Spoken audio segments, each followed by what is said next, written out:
Today, I'll be narrating a short story for you. Once upon a time, there were two monks. One of them was aged and experienced, and the other one was young.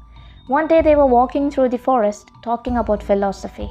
The route was filled with puddles of mud and water as it had rained heavily the previous day. They reached the bank of a river. The river had a high current of flow of water due to the heavy rains. A young, pretty woman was standing helplessly there. She asked them whether they could help her cross the river. The two monks looked at each other because they were celibates and were not allowed to touch women. After a few moments of thought, the young monk lifted the woman and started to cross the river. The old monk silently followed. When they reached the other side, the young monk left the woman and started walking forward. The old monk also walked beside him, but there was a huge silence. The old monk did not even talk to the young monk. After about an hour, the old monk broke the silence and said, "What you did was not right." The young monk asked, "What did I do?" The old monk said, "You should not have carried that woman. It is against the rules." The young monk smiled and answered, "I carried her, but I left her too. But you are still carrying her."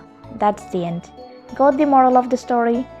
The young monk did carry that woman and left her on the bank and completely forgot about her.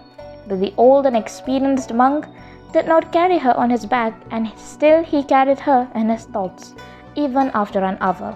Which means it all depends on our intentions and our thoughts. Even though the monk was young, he had no negative intentions on carrying that woman. He did it in order to help and save a life, and he left her. But the old monk, even though he was experienced, he had negative assumptions in his thoughts. He is still concerned about the traditions and customs and what others will say, rather than looking onto the positive side of what his disciple did. In short, do what makes you think is right.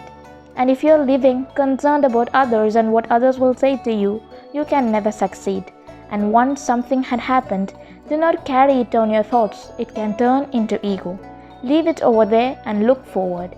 Indeed, negative assumptions can be dangerous. If we are confident in ourselves of what we are doing is right, then do it. It all depends on our intentions. Thank you and have a good day.